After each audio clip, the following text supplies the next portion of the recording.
All right, everyone ready? No? Yeah? All right, so this is security can do better, right? Thinking about security a little bit differently than we have in the past. I think a lot of times we take this point product or point technology approach to security and we start building. We're going to talk a little bit about that and some of the challenges around that. And we're going to talk more around architecture, right? So I try to keep this as agnostic as possible, but I'm Jason Maynard. I'm a senior technical solutions architect for Cisco focused on cybersecurity. So I eat and breathe and live this stuff every day. So I try to keep it as agnostic as possible, but Cisco obviously has capabilities that can help address some of the things that we're going to talk about today. So the agenda, so first off, who can benefit from this session? We'll talk a little bit about that. We'll talk about some of the industry challenges. You may have heard a lot about them today throughout the sessions that you're in. I think there's some interesting talking points for sure. We'll talk about the point product approach, right? Oh, I need a firewall, time to renew a firewall, and the actions that you go through and how you build or how we built security in the past.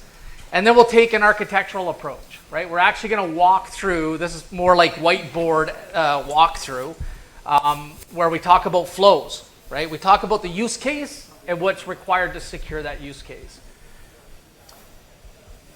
All right, so who is this session for? This could be anybody from red team, right? Who's on the red side or the offensive side to security? Anybody? Kinda? What about the blue team, so the defensive side, so majority? And I'm not sure what the other people do, but yeah, maybe, good. Yeah, that's the next slide.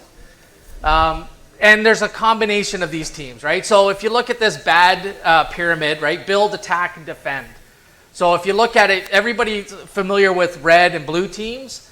And then there's people call purple team, but really it's a sub-team of red team and blue team that come together and work together. And they help, change the environment based on what the attacker finds, or red team, right? And then there's yellow, this build, and I give credit to the folks that have come up with this, but yellow's building the infrastructure. And then again, you've got these orange and green, these are sub-teams. So depending on the outcome, whether you're learning from the attacker and you're building towards something, or if you're learning from the defender itself, right? So if you fall into any one of those groups, you're in the right room. If you're not, well, maybe you're in the right room anyway. So, all right, industry challenges. So this is a little bit, to me, is interesting, right? So if cybercrime were a country, it'd be the 13th largest GDP. 13th largest. So the point of this is that this isn't going to go away, right? There's a lot of money to be made on the other side, right? I'm not suggesting that you go work on the other side, but obviously there's lots of money. So this is going to continue. It's not going to go away. 2015, attacks became more profitable than the drug trade. More profitable than the drug trade. Now, I find this interesting because in the past, I think drug dealers got stuck in their careers and never had any room for advancement, right?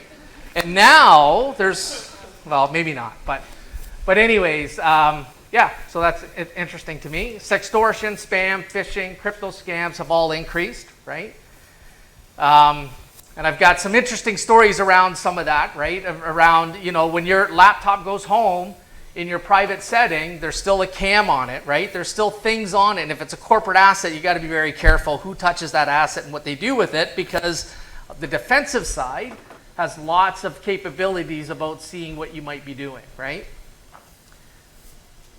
60% of small companies that suffer an attack it won't survive. I think everybody probably gets that in security. 2018 cybercrime generated more than $1.5 trillion in profit. There's a lot of money on that other side, right? So as we're starting building out capabilities on our side from a defensive perspective, you can guarantee that the adversary's got similar, maybe even more funds to be able to become more sophisticated on their side, right? To defeat the defensive capabilities that we have. There's no vendor on the planet that can provide 100% efficacy, right? They can't say, put this in and you're good, right? You will get breached at one point in time. And you're never going to be remembered for the breach or all the attacks that come in that you block. Nobody cares.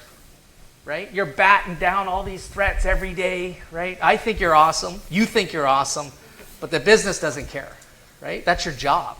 You should be blind. The time that it's going to matter most is when you get compromised and how you handle that compromise, right?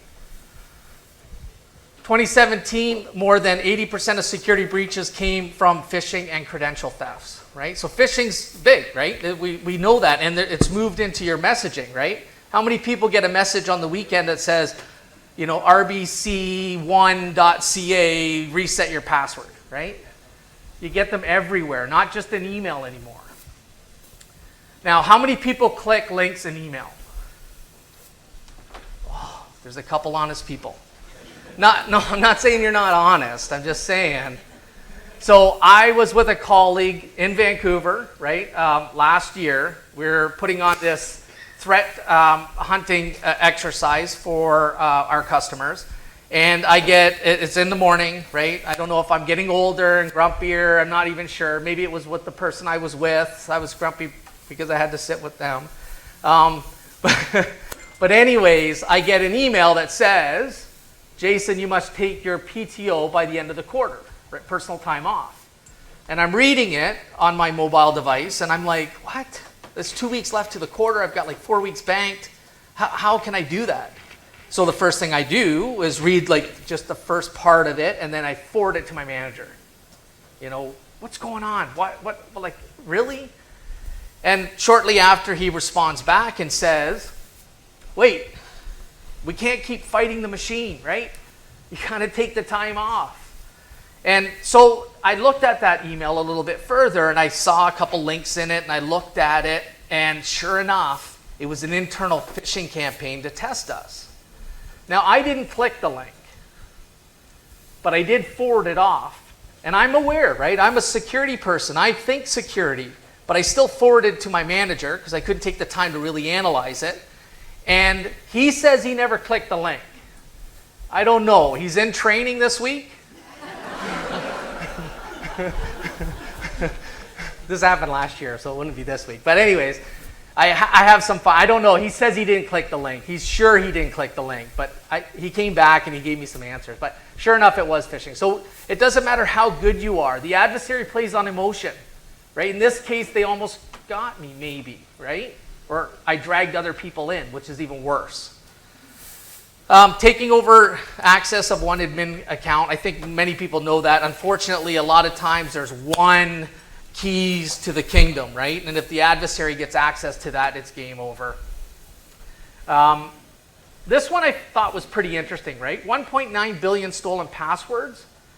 Usernames and passwords available on the black market. Up to 25% of them apparently still work as in Google, right? But it's not 25% of 100. It's 25% of 1.9 billion, right? That's a lot of accounts, right, that are still available and still active. 2018 whaling attacks were, now they're targeting the executives specifically, and again, playing on emotions is continuing to rise. So it's tough business. And then you may have heard today, because I haven't been in every session, you may have heard around the skill set shortage, right? Cybersecurity is definitely, has tremendous opportunity for anybody in IT, right? And if you look at, and you can't quote me on the statistics, even though I'm going to say them, but I think I've seen numbers, right? Currently in the US, there's over 350,000 open headcount for cybersecurity skill sets.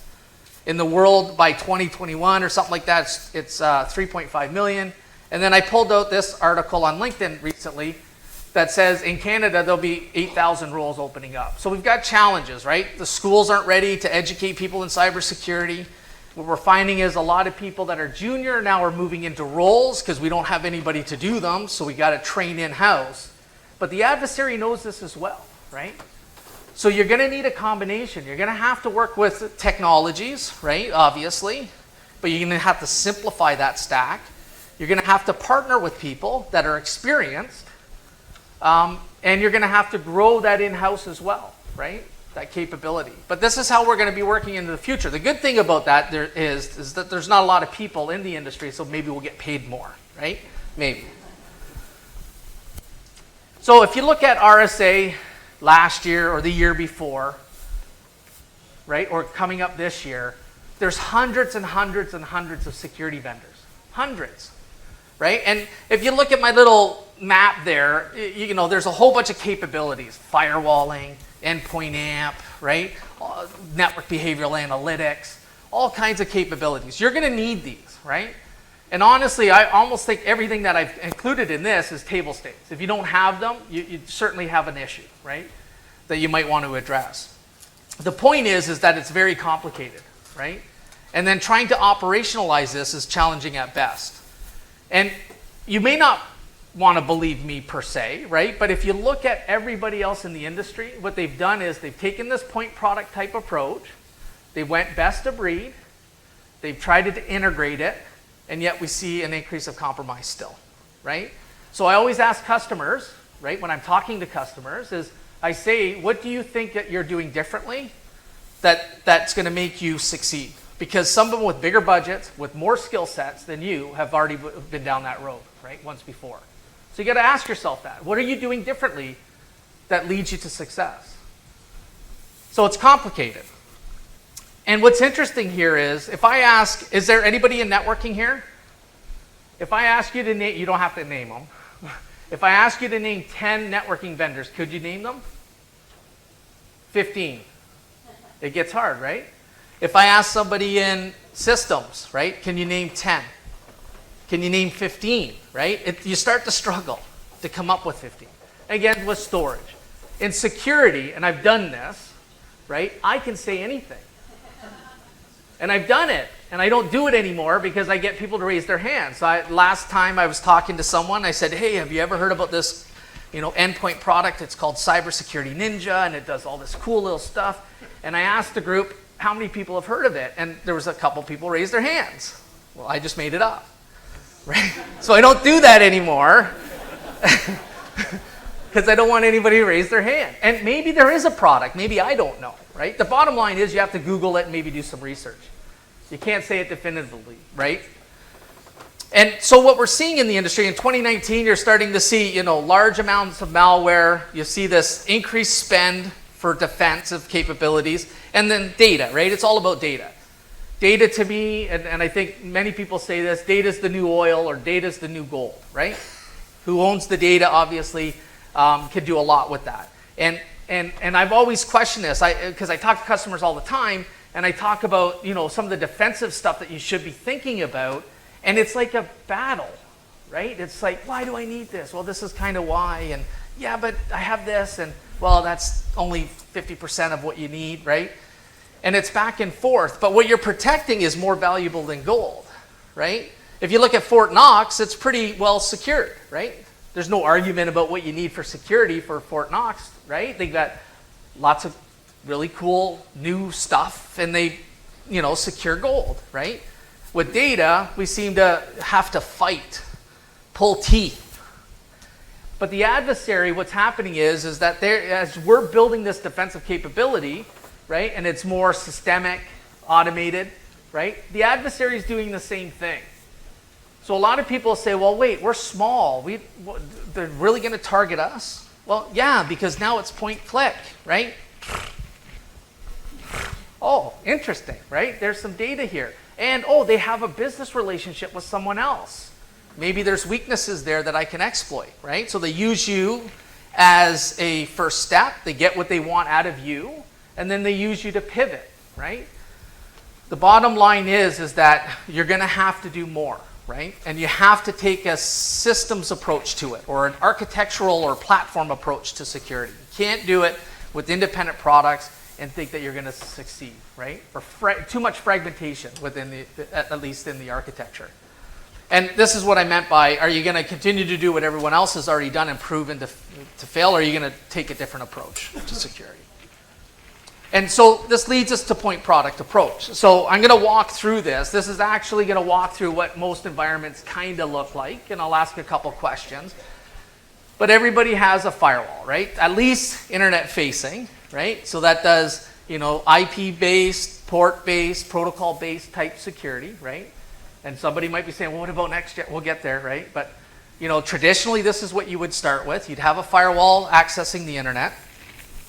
Then you'd have maybe a campus networks with VLANs in them, right? You've got these hosts, printers, voice, right? All of these would be VLANed off maybe in different VLANs hopefully, right? And then you might have AV, right? Everybody should have this, right? Everybody would raise their hand today, right? And then as you go along, as you build this out, you might think, well, listen, I need some more sophistication around the web content, where users are going. We need to scan files. We might need proxy capabilities. So you get a web content security device, you put it in. Woohoo, right? Securing the internet. And then, you know, at some point you might have an IDS, IPS, and you add that into the infrastructure, and things look good, right? How many people's environment kind of look like this, at least the internet-facing side? Yeah, okay. And then as you go along, you might have services that you're offering your customers or business partners or whatever, and you have a DMZ, it has VLANs, it's got servers on it, those servers probably have AV on it, and you know, as things go on, you say, wait a minute, maybe I need to make sure SQL injection doesn't happen, so you add an IPS, right? Maybe sophisticated enough to have a web application firewall. Life is good, right? And then you've got this data center network, right? It's got VLANs, it's got servers, and guess what? You got some AV. And so over time, and I still see this as a gap. So this is what a lot of environments look like. The larger you get, there's more controls in place. You might have some zoning and segmentation and things like that. But there's a lot of people that have campus that has direct access into the data center, right? So at minimal, you should have at least have some control mechanisms getting in and out, and there should be some inspection like IPS, right? In case those hosts have been compromised, if they're on or off-prem, like there's some challenges there. And then maybe a web application firewall. So you get the idea, right? And I would say this is majority of people's environments. They kind of look like this, right? And then so what happens is, you know, there's email. Email, 91% of threats, I think the number is, right, come in the form of email. So you get email security, you add that to the infrastructure. You start looking at endpoint detection and response. So you add some advanced malware capabilities, you add it to the endpoint, right? Problem with the endpoint detection and response, it's only as good as the agent is installed on the assets. What about IoT? What about a router that got plugged into the network that wasn't authorized? All kinds of devices that endpoint detection and response is not going to help you with. You need something broader, but you should at least have EDR capabilities at some point, right? Then you might want to centralize DNS queries, right? How many people here centralize DNS? Okay, maybe I'll ask it this way. How many people don't use their ISP or root hints for their DNS provider? See, not enough, right? There's some people do. And the reason why you want to have DNS, forensically, there's tremendous value in flow data or net flow or any kind of flow, right? And DNS, right? But if you're sending all your DNS requests to an ISP, yes, you might have a domain controller that acts as DNS, so you have a central spot where it goes, but then it goes to wherever. You've lost sight of that in the sense that it's left the organization, may not be encrypted and things like that. But the other thing is, what happens when you go off-prem and those users connect, right? I might get popped outside of the fortress that you've built, right? A lot of people say, what do I need on an endpoint when it leaves the organization? Well, what do you have in the organization? That should follow the user, no? Right? If you think that those controls are required as they're coming in, then those controls should follow that user when they're off-premise. So you'd want to be able to centralize that DNS query as well, right? When I'm at a coffee shop and I'm surfing the internet and I get compromised, I want to know what that DNS request looks like. Cloud access security broker, right? So SaaS-based applications, starting to do some stuff with that around security.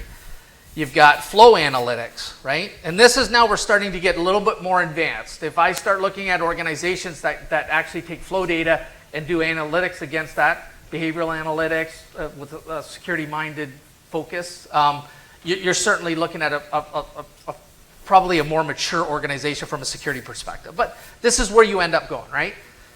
And then, so you get this flow analytics in there, and things are looking good, right? Then you start saying, well, wait a minute, I don't want certain assets plugging into my network without having to go through some kind of authentication and authorization. based on posture and a whole bunch of stuff, right? So you add NAC, right?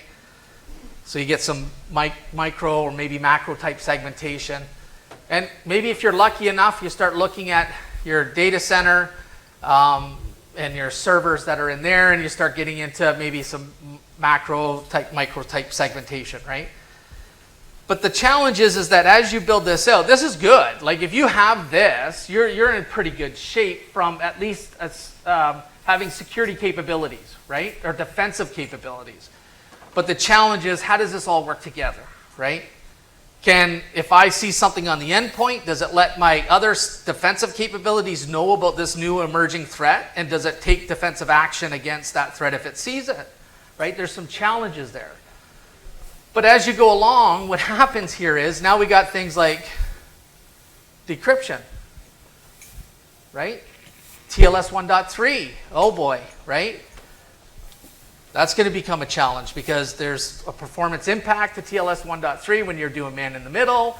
Also, there's not as much selective decryption options, at least today, because the server name indicator in the certificate is now encrypted, so you can't tell if it's going to finance or health care or wherever, right? So you have to decrypt more, right?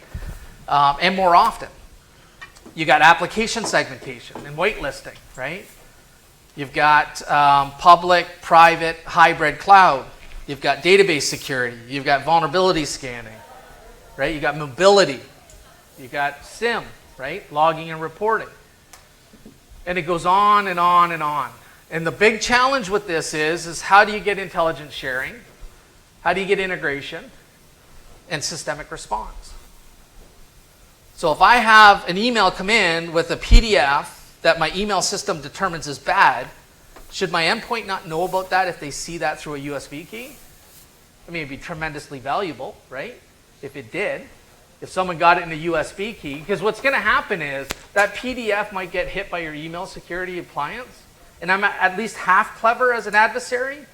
I'm going to send it to their corporate email maybe and their Gmail. And guess what? You're not scanning Gmail. You may be, but most likely, or many times you're not. So now Gmail, and I might be off-prem too. When I go to Gmail, and guess what? There's that PDF. But if my email system knew about it, and my personal address didn't know about it, then you have to rely on other defensive capabilities within your toolkit, right? And maybe endpoint would make sense in this case. So now it's time to renew. And what do we do during renew time? Someone says you got budget, you got to replace the firewalls coming up. Woohoo! New products, new technologies, right? So what do you guys get? L3, L4, stateful firewall to what? Next generation, right? Firewall. And what it does is it replaces a couple things, right? Pretty cool, right? Simplify. That's going to help simplify. The problem with this is do you get, are you still getting best capabilities with IPS and the firewall component, or you're sacrificing a little bit? And the other thing too is, and I have a big problem with it, I don't know if you guys do, but the whole thing with next gen.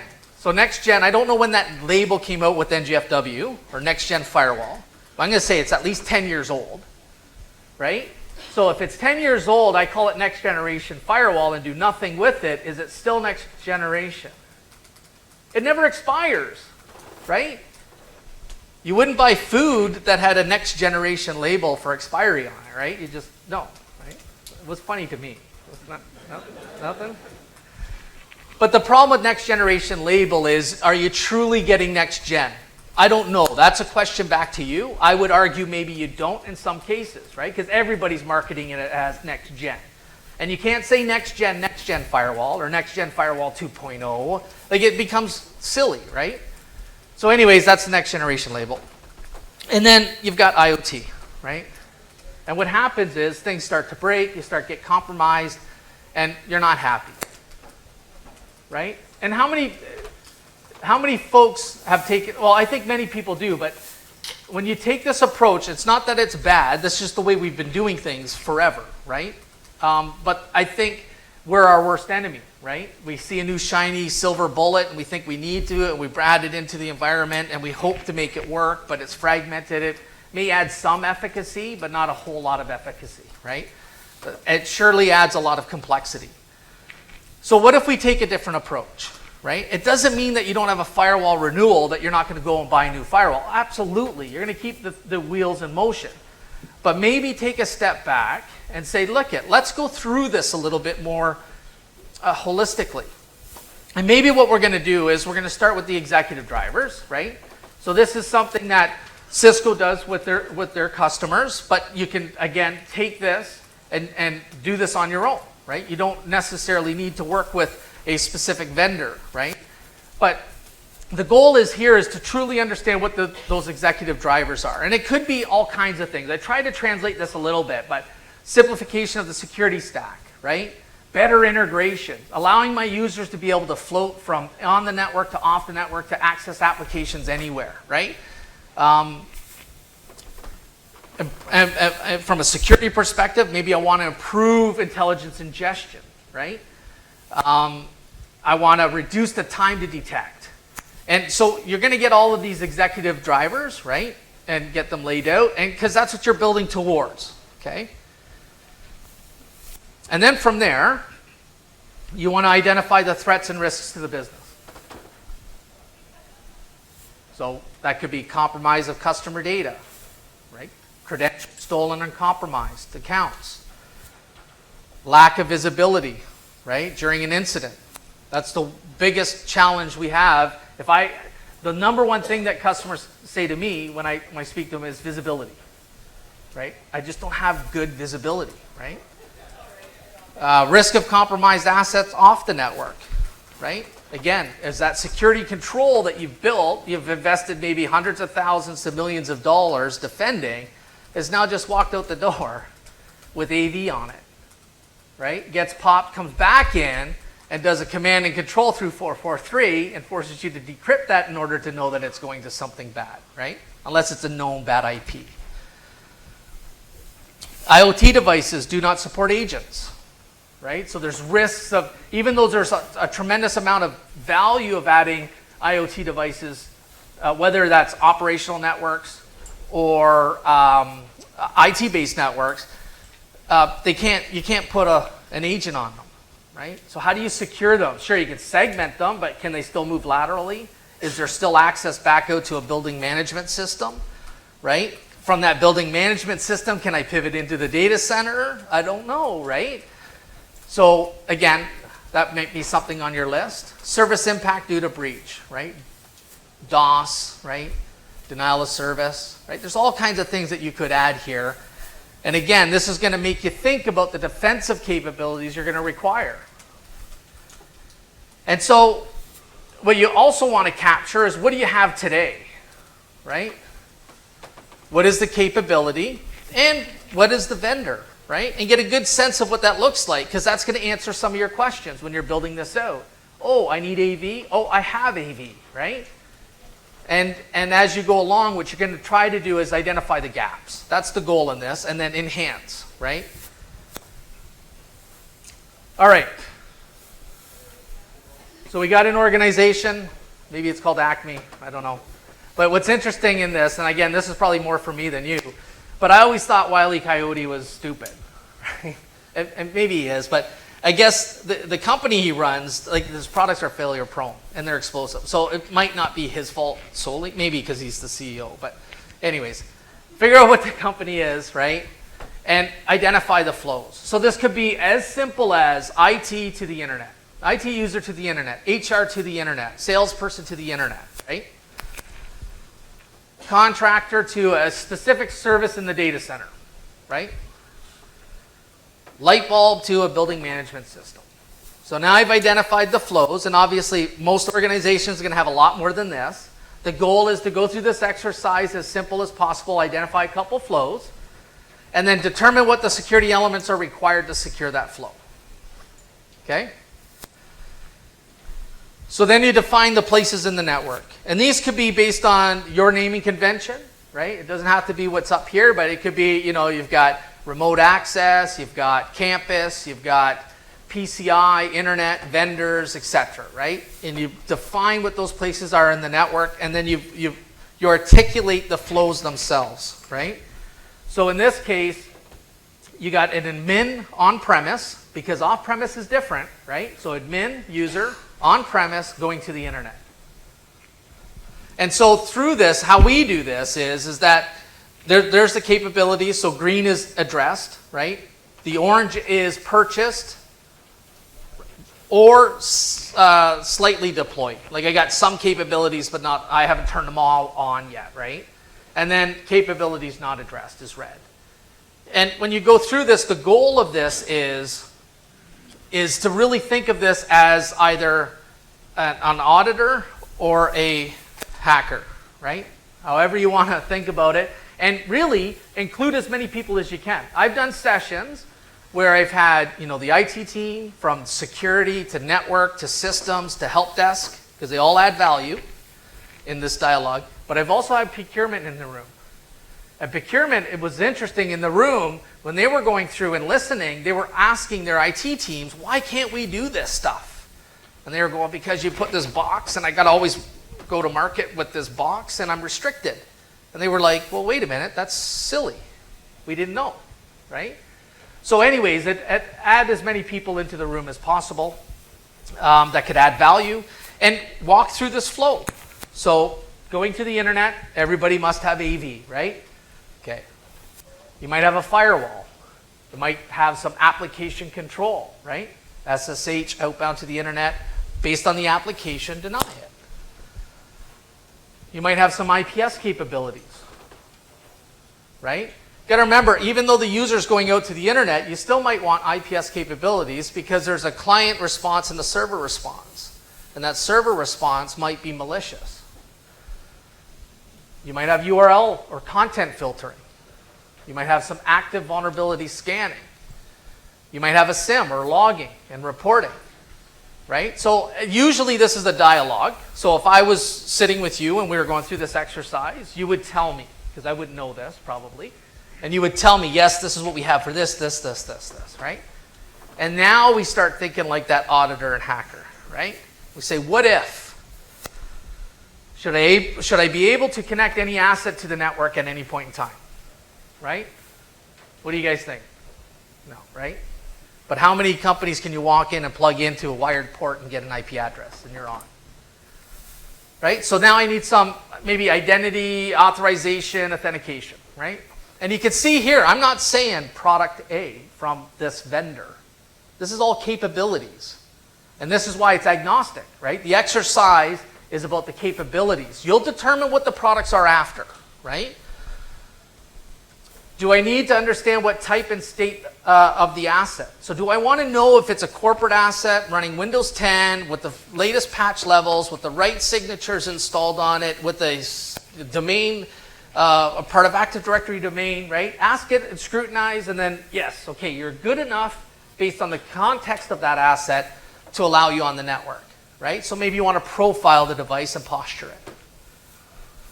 Do I need dynamic controls based on the context of the asset? So now that I know what the asset is and who maybe logged into that asset, then maybe I want to dynamically create controls for that asset.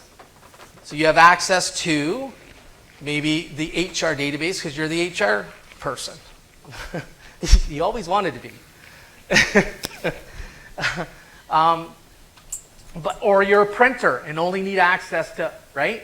And it should be dynamic in maybe in the final state where you can at least programmatically send down that controls based on the information that you determine. So we've got software-defined access maybe, segmentation, dynamic control.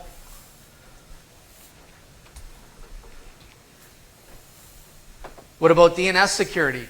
Would that be valuable? I'd say it would be, but that's a question back to you. You already have URL filtering. Sometimes there's some cross between DNS security and maybe URL filtering, right? But that's okay because we're only trying to identify capabilities here. We'll determine product, and we might find that we have overlap of product, right? So recursive DNS security. Do I need flow analytics? Maybe, right? So we add it in. What about network-based malware detection? Well, in this case, we have an admin employee with AV. It's going through a firewall component, There is some inspection, but there's no malware capability there. And you know what? What if this was another device that doesn't have an agent on it? Maybe I do need network. But that would be a different flow, but that's the kind of thing that you want to think about. So we add a network capability here, right? And there could be delay between when the network sees it versus when an endpoint sees it. Ultimately, what you want to do, or the goal, would be to move the defensive capability as far away from the asset you're protecting, right? The farthest place I know of is DNS, because that happens before anything, right? And then it comes into your network, and then there's a firewall and email security, web content. There's all opportunity to block that threat, again, as far away from the asset as possible. Because once it gets to the asset, guess what? You have to be 100% right, right? Because if you're not, that machine is compromised. So the goal is to push that threat away from that asset as far as possible. Endpoint advanced malware detection, right? Maybe we need an endpoint because that asset is mobile. It goes off-prem, so we have some great network capabilities, but that asset is mobile, right? So maybe we want to add that control to the endpoint itself. Does passive vulnerability scanning help? So active scanning is much better than passive, but maybe you don't have budget for vulnerability scanning yet, right? So maybe there's a capability that you can look for that does it passively. And why this would matter would be is if that passive VA information can help in two ways. It can give you an idea of where you're vulnerable in the organization, although not as good as active scanning. But also, if I can tie an intrusion event to the asset and understand what the asset may be vulnerable for, I can now give you an impact level so you can actually focus on things that matter as opposed to noise. So maybe that's valuable, maybe it's not, right? What about TLS inspection?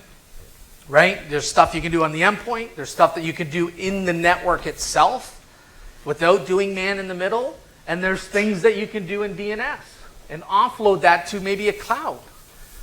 But there's still going to be a requirement to do TLS inspection regardless, right? Because if you have to look at a SQL injection, right? That's going to require an IPS. If it's encrypted, I can't see it, right? And then, so now when you get this all done, this is based on a debate with the team, right? It's usually very good dialogue, right? Lots of people contributing here. When you're done that, what you're going to do is flag them. And in this case, this is a real example, by the way. There was 3 vendors, right? So they had 3 different vendors, and they identified 15 gaps. Now, what's interesting here is it's not my 15 gaps. It's not me, the manufacturer, telling you it's the gaps. I'm working with you. You've identified these as gaps. And the other thing that's different is this is more of a storyboard approach, right? When you're talking to leadership, it's probably easier to walk through something like this on why you need budget for X than it is to go, here's the budget and here's all the components I need, right? Because now they can see that you thought through this, right? And then what you're going to want to do is you're going to try to figure out the technologies that'll solve the gap, right? So this could be endpoint security, right? This is DNS. This could be NAC. This could be next-gen firewall, right? Network behavioral analytics. You've got vulnerability scanning. You've got centralized logging and analysis, right? So you build out these buckets, but what you want to do is keep asking your question. When you do that, how much complexity are you adding? Because everybody goes to market and they look at the vendors and they beat up every vendor and they get a great price. And then you go to the next product and you do the same thing. But does that product work with this product and how does it integrate? Do I get savings carried forward? Well, no, because I bought 2 different vendors, right? Now you're back in the same scenario that we've done up to this point in the industry. So you want to ask yourself how or what that integration might look like, right? There could be lots of arrows here. This is just an example, right? Do I want to know when I plug an asset in and I fire it up, after it's authenticated, it has access to the network, everything's going good, plugs in a USB key, opens a PDF, it does a command and control, comes back, is compromised. Do you want that on the network anymore? Right? Maybe it's, 12 at night, someone stayed late, right? Maybe it's a printer and it was time bombed and all of a sudden it's starting to communicate differently. Maybe it's an IoT device, like a camera starting scanning the network. Do I want that information to be told somewhere else that can take action against it? Probably, right? Ideally, right? I always remember earlier in my career, right, when I first created a VLAN, right? I created a VLAN, and I was like, I put a couple hosts on it, and they were communicating, and I honestly thought I was godlike. I don't know why you're laughing. Right? I thought, oh my God, like people are going to think I'm a genius, right? And then I created another VLAN, right? Put hosts on it, and they couldn't talk to each other, and then I figured out routing, right? And I was like, nobody can do this, right? Well, and then earlier on in my career, I get a ticket to create 500 VLANs. And guess what? I hate VLANs. I don't like them, right? Nobody likes them. And the same thing with false positives, right? If you're a security researcher or analyst and all you're doing is chasing false positives every day, I mean, it doesn't feel very good at the end of the day, because what value did you add to the business? Sure, you did look at things, right? But it always came up as false. Wouldn't it be nice to have something that helps you get rid of the noise and does some systemic response and allows you to look at the real things that matter to the business, right? So the questions you should start asking yourselves is, how do I share intelligence? How supported is the integration, right? Do I get systemic response? How much complexity did I introduce? And what you're going to do is you're going to continue that effort. And what you'll end up finding actually is when you do this piece here, you'll find that a lot of the use cases this will apply to a lot of them, right? Because you'll say admin user, HR user, they should have the same types of controls, most likely, right? It might be different devices or services that they might communicate that you might do things a little bit different. Like if it's an internal asset talking to an end user, talking to a SaaS-based application, that might look a little bit different, right? Or if it's a light bulb, right? You're not going to have anything on endpoint for a light bulb, right? You can't install anything on a light bulb. So you'll do a lot of copying and pasting, right? And maybe removing an icon here and there, right? And start building that out.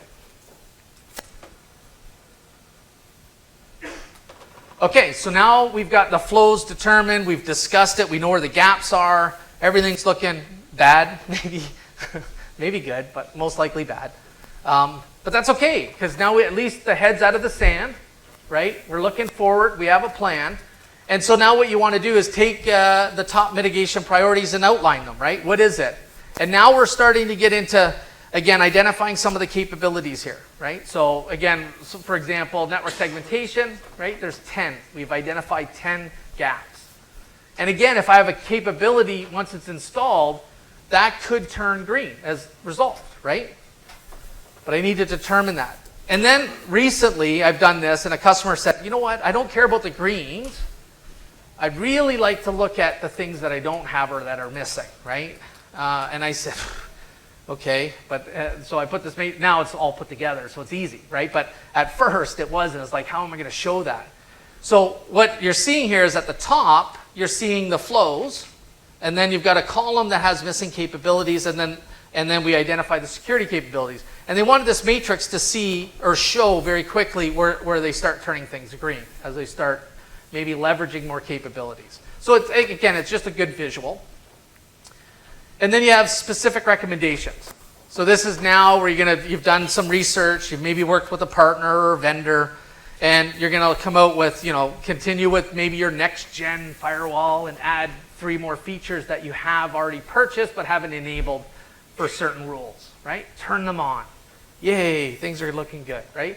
Now roll out NAC. Well, that's not a simple, depending on where you take it, but it's not just turn it on and you're good. There's some work to do. That might be a year-long project maybe, right? Could be more, it could be less.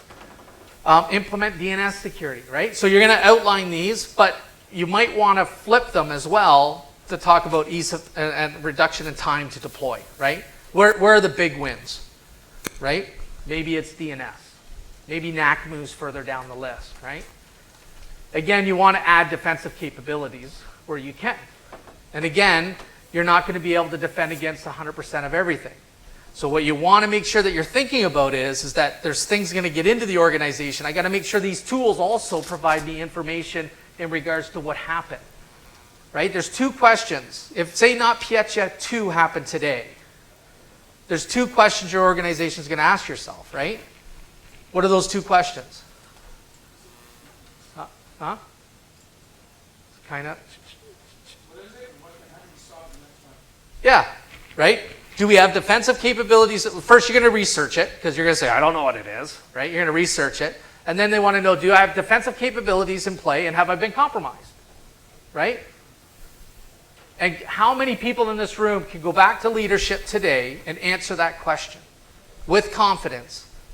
And if you can, think about how long that might take you, right? So you should be thinking about, when you're building out this solution stack, how am I going to answer those two questions? Because we're batting the threats out of the air. Like, you're going to do that, and I commend you, right? There's a lot of stuff you're going to be getting rid of. But it's when something comes in and how you're going to handle that, right? And I think that's it. There was no real lead up to the end there. It's just like questions. Yeah. So any questions or comments? What do you think about this approach?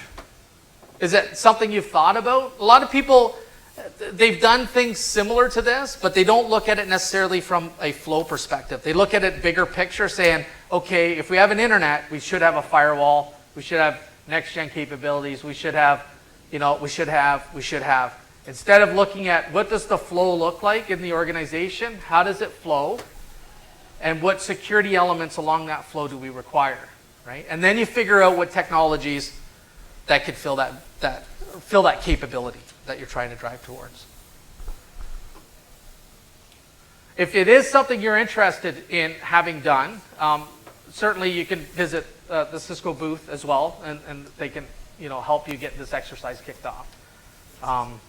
But yeah, so next time when you're planning for the future, you might want to think about an architectural approach to security and maybe take a step back. Again, like I said, you're not going to stop your next acquisition for this, but you might keep this in mind and say, okay, if we're going to buy this, what does it mean if we do take an architectural approach to this in the future? And that's it. That's all I have. Nothing left.